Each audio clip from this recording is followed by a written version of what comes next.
ನಮಸ್ಕಾರ ಆತ್ಮೀಯರೇ, media house ಕನ್ನಡಗೆ ಸ್ವಾಗತ. ಬಿಗ್ ಬಾಸ್ ಸೀಸನ್ 12 ಮುಗಿದು ಈಗ ತಾನೇ ಒಂದು ವಾರ ಆಗಿದೆ. ಈ ಗುಂಗಿನಿಂದ ಇನ್ನೂ ಜನ ಹೊರಗೆ ಬಂದಿಲ್ಲ. ಬಿಗ್ ಬಾಸ್ ಮುಗೀತು, ಇನ್ನು ಮೇಲೆ ಬಿಗ್ ಬಾಸ್ ಇರಲ್ಲ ಅನ್ನೋದನ್ನ ಇನ್ನೂ ಡೈಜೆಸ್ಟ್ ಮಾಡ್ತಾ ಇಲ್ಲ. ಯಾಕಂದ್ರೆ 3ರಿಂದ 4 ತಿಂಗಳುಗಳ ಕಾಲ ಬಿಗ್ ಬಾಸ್ ಅನ್ನೋದು ಕರುನಾಡ ಜನರ ಮನೆ ಮಾತಾಗಿ ಹೋಗಿತ್ತು. ಆ ಮಟ್ಟಿಗೆ ಜನ ಇಷ್ಟಪಟ್ಟು ಈ ಕಾರ್ಯಕ್ರಮ ನೋಡ್ತಾ ಇದ್ರು. ಒಂದೇ ಒಂದು ದಿನ ಮಿಸ್ ಮಾಡ್ಕೊಂಡ್ರು, ಏನೋ ಮಿಸ್ ಮಾಡ್ಕೊಂಡ್ವಲ್ವಾ ಅನ್ನೋ ರೇಂಜ್ಗೆ ಫೀಲ್ ಮಾಡ್ತಾ ಇದ್ರು. ಇದೇ ಕಾರಣಕ್ಕಲ್ವಾ ಬಿಗ್ ಬಾಸ್ ಅನ್ನೋ ಕಾರ್ಯಕ್ರಮ ಎಷ್ಟು ದೊಡ್ಡ ಮಟ್ಟದಲ್ಲಿ ಹಿಟ್ ಆಗಿದ್ದು. ಈಗ ಬಿಗ್ ಬಾಸ್ ಮುಗಿದಿದ್ದಾಗಿದೆ. ಗಿಲ್ಲಿ ನಟ ಲಕ್ಷ ಬಾಚ್ಕೊಂಡಿದ್ದು ಆಯ್ತು. ಬಿಗ್ ಬಾಸ್ ಮುಗಿದು ಒಂದು ವಾರ ಆದ್ರೂ ಗಿಲ್ಲಿ ನಟ ಯಾರ ಕೈಗೂ ಸಿಗ್ತಾ ಇಲ್ಲ. ಸಾರ್ವಜನಿಕವಾಗಿ ರೋಡಲ್ಲಿ ಓಡಾಡೋದಿಕ್ಕೂ ಆಗ್ತಿಲ್ಲ. ಆ ಮಟ್ಟಿಗೆ ಫ್ಯಾನ್ಸ್ ಕ್ರೇಜ್ ಶುರುವಾಗಿದೆ. ಇದು ಗಿಲ್ಲಿ ಪಾಲಿಗೆ ಸಿಕ್ಕ ಬಹುದೊಡ್ಡ ಅದೃಷ್ಟ.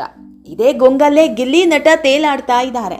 ಬಿಗ್ ಬಾಸ್ ಅನ್ನೋ ಕನಸಿನ ಲೋಕದಿಂದ ಗಿಲ್ಲಿ ಹೊರ ಬಂದಿಲ್ಲ. ಇದೇ ಹೊತ್ತಲ್ಲೇ ಈಗ ಮತ್ತೊಂದು ಬಿಗ್ ನ್ಯೂಸ್ ಕೊಟ್ಟಿದ್ದಾರೆ.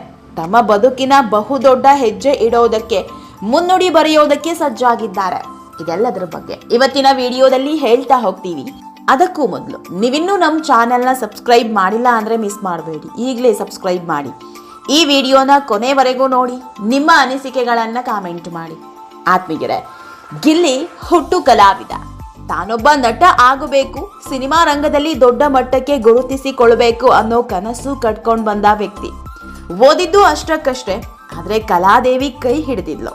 ಮನೆಯವರ ವಿರೋಧದ ಮಧ್ಯೆ ನಾನೇನೋ ದೊಡ್ಡ ಸಾಧನೆ ಮಾಡ್ತೀನಿ, 4 ಜನ ಗುರುತಿಸೋ ಮಟ್ಟಿಗೆ ಬೆಳಿತೀನಿ ಅಂತ ದೊಡ್ಡ ಕನಸು ಕಟ್ಕೊಂಡು ಬೆಂಗಳೂರಿಗೆ ಎಂಟ್ರಿ ಕೊಟ್ಟಿದ್ರು.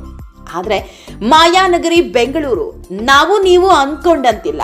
ಇಲ್ಲಿ ಕನಸುಗಳು ಮಾರಾಟಕ್ಕಿರ್ತವೆ ಹೊರತು ಅವೆಲ್ಲ ನನಸಾಗಲ್ಲ. ಕನಸುಗಳನ್ನ ಕಟ್ಕೊಂಡು ಅದರಲ್ಲೇ ಜೀವಿಸಬೇಕು.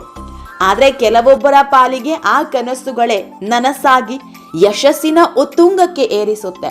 ಆದ್ರೆ ಅದಕ್ಕೆ ಹಠ ಇರಬೇಕು, ಗೆದ್ದೇ ಗೆಲ್ತೀನಿ ಅನ್ನೋ ಛಲ ಇರಬೇಕು.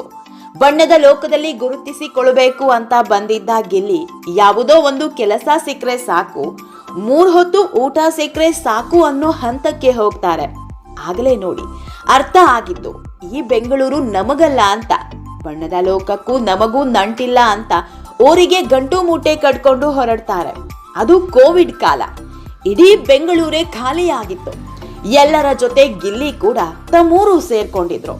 ಆಗಲೇ ಗಿಲ್ಲಿಯ ಬದುಕಿನ ದೆಸೆ ಬದಲಾಗಿತ್ತು. ಯೂಟ್ಯೂಬ್ನಲ್ಲಿ ನಲ್ಲಿ ಮೂಳೆ ಅನ್ನೋ ಶಾರ್ಟ್ ಮೂವಿ ಮಾಡಿದ್ದೆ ದೊಡ್ಡ ವರದಾನ ಆಯಿತು. ಎಲ್ಲೋ ಹಳ್ಳಿಯಲ್ಲಿದ್ದ ಗಿಲ್ಲಿ ಬಗ್ಗೆ ಇಡೀ ಕರ್ನಾಟಕ ಮಾತನಾಡುವಂತಾಯಿತು. ಇಲ್ಲಿಂದಲೇ ಗಿಲ್ಲಿ ಬದುಕು ಬದಲಾಗೋದಕ್ಕೆ ಶುರುವಾಯಿತು. ಜೀ ಕನ್ನಡದಲ್ಲಿ ಒಂದೊಳ್ಳೆ ವೇದಿಕೆ ಕಲ್ಪಿಸಿಕೊಟ್ರು. ಆಮೇಲೆ ಗಿಲ್ಲಿ ಹಿಂತಿರುಗಿ ನೋಡ್ಲೇ ಇಲ್ಲ. ಇವತ್ತು ಬಿಗ್ ಬಾಸ್ ಅನ್ನೋ ಪಟ್ಟ ಗಿಟ್ಟಿಸಿಕೊಂಡಿದ್ದಾರೆ. ಮಗನ ಬಗ್ಗೆ ಗಿಲ್ಲಿ ತಂದೆ ಒಂದು ಮಾತು ಹೇಳಿದ್ರು, ನಾನು ನನ್ನ ಜೀವಮಾನದಲ್ಲಿ ಸಂಪಾದಿಸೋದಿಕ್ಕೆ ಆಗದ್ದನ್ನ ಇವನು 3 ತಿಂಗಳಲ್ಲಿ ಸಂಪಾದಿಸಿದ್ದಾನೆ ಅಂತ. ಹತ್ರ 1 ಕೋಟಿ ಸರದಾರ. ಈಗ ಇದೇ ಖುಷಿಯಲ್ಲಿರೋ ಗಿಲ್ಲಿ ಬಣ್ಣದ ಬದುಕಿನಲ್ಲಿ ಹೊಸದೊಂದು ಹೆಜ್ಜೆ ಇಡೋದಕ್ಕೆ ರೆಡಿಯಾಗಿದ್ದಾರೆ. ಗಿಲ್ಲಿಗೆ ಮೊದಲಿನಿಂದಲೂ ತಾನೊಬ್ಬ ಹೀರೋ ಆಗಬೇಕು, ತಾನೊಬ್ಬ ಸೆಲೆಬ್ರಿಟಿ ಸ್ಟಾರ್ ಆಗಬೇಕು ಅನ್ನೋ ಕನ್ಸ್ ಇರಲಿಲ್ಲ. ತಾನೊಬ್ಬ ಅತ್ಯುತ್ತಮ ಡೈರೆಕ್ಟರ್ ಆಗಬೇಕು ಅನ್ನೋ ಕನ್ಸ್ ಕಂಡಿದ್ರು. ಹೀಗಾಗಿ ನಲ್ಲಿ ಮೂಳೆ ಅಂತ ಅತ್ಯದ್ಭುತ ಕಾಮಿಡಿ ಶಾರ್ಟ್ ಮೂವಿ ಬಂದಿದ್ದು. ಈಗ ಇದನ್ನೇ ಮುಂದುವರಿಸೋದಕ್ಕೆ ರೆಡಿಯಾಗಿದ್ದಾರೆ. ಈಗಾಗಲೇ ಗಿಲ್ಲಿಗೆ ಹಲವು ಸಿನಿಮಾ ಆಫರ್ ಬಂದಿದೆ. ಆದ್ರೆ ಕಾಮಿಡಿಯಲ್ಲೇ ಮುಂದುವರಿಯಲು ಆಸಕ್ತಿ ತೋರಿಸ್ತಾ ಇರೋದು. ಅದರ ಜೊತೆಗೆ ನಿರ್ದೇಶನಕ್ಕೆ ಇಳಿಯಲು ಸಜ್ಜಾಗಿದ್ದಾರೆ. ತಮ್ಮ ಮೊದಲ ಸಿನಿಮಾದಲ್ಲಿ ಕಾವ್ಯಾಗೆ ಒಂದೊಳ್ಳೆ ಪಾತ್ರ ಇರುತ್ತೆ ಅನ್ನೋ ಗುಟ್ಟನ್ನ ಬಿಟ್ಕೊಟ್ಟಿದ್ದಾರೆ. ಹೀಗಾಗಿ ಗಿಲ್ಲಿಯ ಹೊಸ ಪಯಣಕ್ಕೆ ಒಳ್ಳೇದಾಗ್ಲಿ ಅಂತ ಎಲ್ಲರೂ ಹರಸೋಣ. ಆತ್ಮೀಯರೇ, ಈ ವಿಡಿಯೋ ನಿಮಗೆ ಇಷ್ಟವಾದಲ್ಲಿ ಲೈಕ್ ಮಾಡಿ, ಶೇರ್ ಮಾಡಿ, ಕಾಮೆಂಟ್ ಮಾಡಿ. ಇನ್ನೂ ನಮ್ಮ ಚಾನೆಲ್ನ ಸಬ್ಸ್ಕ್ರೈಬ್ ಮಾಡಿಲ್ಲ ಅಂದರೆ ಮಿಸ್ ಮಾಡಬೇಡಿ, ಈಗಲೇ ಸಬ್ಸ್ಕ್ರೈಬ್ ಮಾಡಿ.